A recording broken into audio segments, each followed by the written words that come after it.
बुद्ध आणि त्यांचा धम्म प्रथम खंड भाग 1 मुलाचे पाय पाळण्यात. जेव्हा जेव्हा सिद्धार्थ आपल्या पित्याच्या शेतावर जात असे तेव्हा तेव्हा काही काम नसेल तर तो एकांत स्थानी जाऊन ज्ञानधारणा करण्यात मग्न होत असे.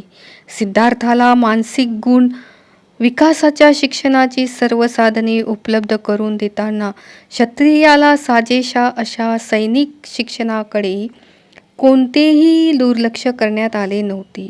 कारण शुद्धोदन कोणत्याही परिस्थितीत पौरुषासाठी आवश्यक सैनिक शिक्षणाची उणीव ठेवून आपल्या पुत्राचा मानसिक विकास व्हावा अशी चूक कदापि करण्यास तयार नव्हता.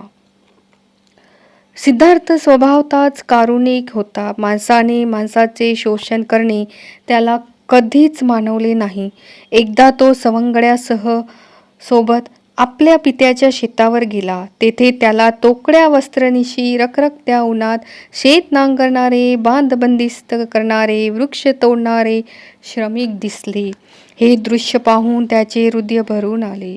एका माणसाने दुसऱ्याचे शोषण करावे हे उचित आहे काय, असा प्रश्न त्याने आपल्या सवंगड्यांना केला.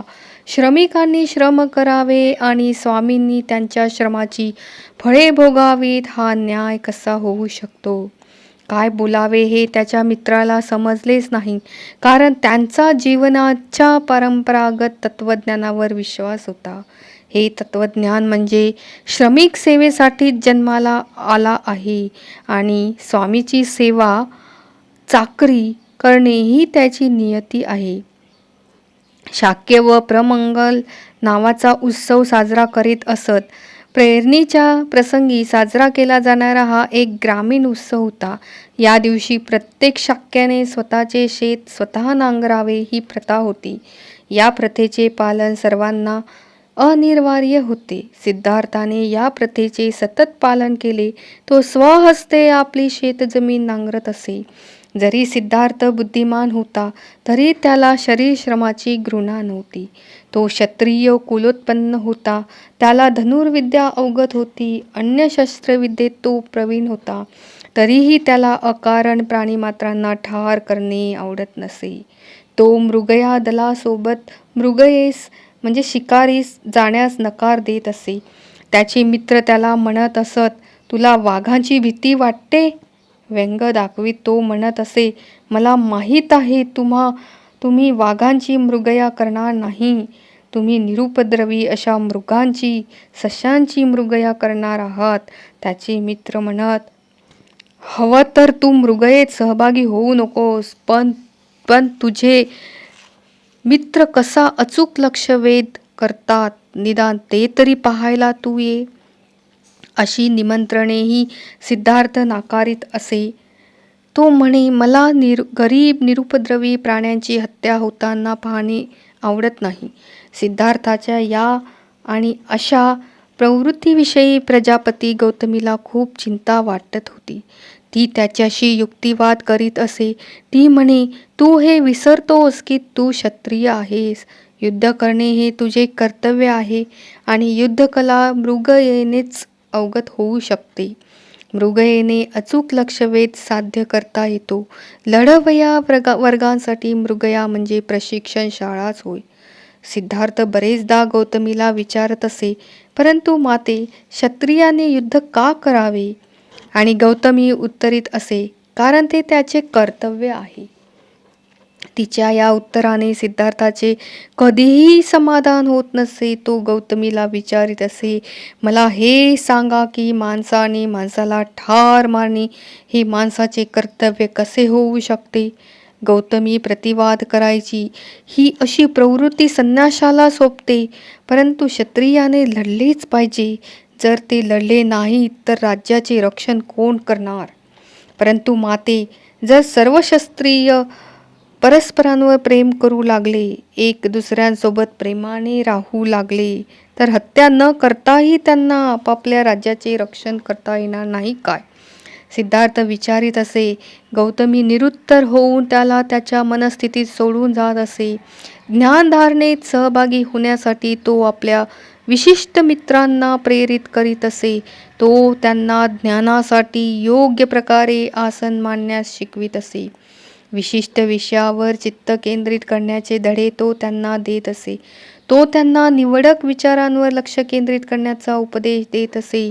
मी सुखी हो, माझे गणगोत सुखी होत, सर्व प्राणी मात्र सुखी होवोत. त्याचे मित्र ही बाब मनाला लावून घेत नसत, ते त्याला हसत असत. डोळे लावून ते ज्ञानाच्या विषयावर ध्यान केंद्रित करू शकत नव्हते.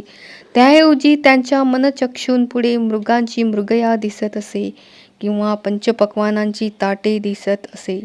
त्यांच्या मात्यापित्याला त्याचा हा समाधीकडील कल आवडत नसे. त्यांना ही प्रवृत्ती क्षत्रियांच्या जीवनाशी विरुद्ध आहे असे वाटे. सिद्धार्थाचा असा दृढ विश्वास होता की योग्य विषयाची ज्ञानधारणा केल्यास जगात सर्वत्र मैत्रीभाव विकसित होऊ शकते. तो आपल्या मुद्द्याचे समर्थन करीत असे. जेव्हा आम्ही जिवंत सृष्टीविषयी, प्राणीमात्रांविषयी विचार करतो तेव्हा आमच्या मनात भेदाभेद उपजतात.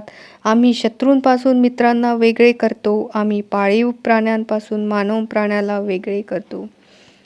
आम्ही आमचे मित्र आणि पाळीव प्राणी यांच्यावर प्रेम करतो. आम्ही शत्रू आणि जंगली श्वापदाचा द्वेष करतो. या द्विधा वृत्तीवर आम्ही विजय मिळवलाच पाहिजे. व्यावहारिक जीवनाचा स्तर उंचावणे ज्ञानधारणेच्या माध्यमातून शक्य आहे. त्याची विवेकबुद्धी अशी होती. त्याचे बालपण हे अत्यंत करुणामय होते. एकदा तो आपल्या पित्याच्या शेतावर गेला. मध्यान्हसमयी झाडाखाली विश्राम करत असताना तो आसमंतातील शांती व सौंदर्याचा आस्वाद घेत होता. अशा स्थितीत तो बसला असताना नेमका त्याच्या पुढ्यात आकाशातून एक पक्षी येऊन पडला. पक्षी बाणाने घायाळ झाला होता. बाण त्या पक्ष्याच्या शरीरात खोलवर रुतला होता. वेदनाने तो पक्षी तडफडत होता. सिद्धार्थ त्या पक्षाच्या सहाय्याला धावून गेला. त्याने पक्षाच्या शरीरात रुतलेला बाण काढला. जखमेवर उपचार केला. पक्षाला पाणी पाजले. त्याने पक्षाला उचलले. तो जेथे बसला होता तेथे परत आला. त्याने पक्षाला वस्त्रात गुंडाळले आणि त्याला ऊब यावी म्हणून आपल्या छातीशी धरले. या निरपराध पक्षाला कोणी मारले असावे याचे सिद्धार्थाला आश्चर्य वाटले.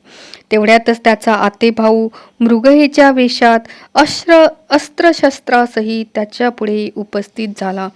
त्याने सिद्धार्थाला सांगितले की त्याने आकाशात उडणाऱ्या एका पक्षाला बाण मारला. बाण पक्षाला लागला. पक्षी घायाळ झाला. थोडे अंतर उडत जाऊन पक्षी जवळपासच कोठेतरी पडला. नंतर देवदत्ताने सिद्धार्थास विचारले, तू तो पक्षी पाहिला काय? सिद्धार्थाने होकारार्थी उत्तर दिले. त्याने त्याला तो पक्षी दाखवला. पक्षी आतापर्यंत पूर्णपणे स्वस्थ झाला होता.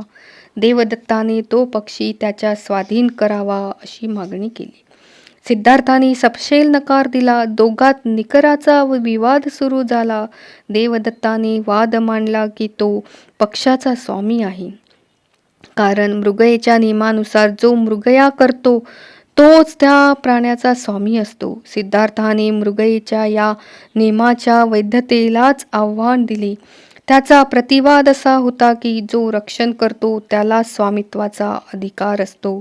जो हत्या करू इच्छितो तो स्वामी कसा होऊ शकेल? कोणताही पक्ष माघार घेण्यास तयार नव्हता. हा विवाद निर्णयासाठी लवादाकडे सोपविण्यात आला. लवादाने सिद्धार्थ गौतमाचा युक्तिवाद स्वीकारला. देवदत्त त्याचा कायमचा शत्रू झाला. परंतु गौतमाची करुणा इतकी विशाल होती की आत्तेभावाच्या सद्भावना जपण्यापेक्षा एका असहाय्य पक्षाचा जीव वाचविणे त्याने श्रेयस्कर जाणले. सिद्धार्थ गौतमाच्या बालपणी त्याच्या स्वभावातील विविध प्रवृत्ती अशा प्रकारे व्यक्त होतात.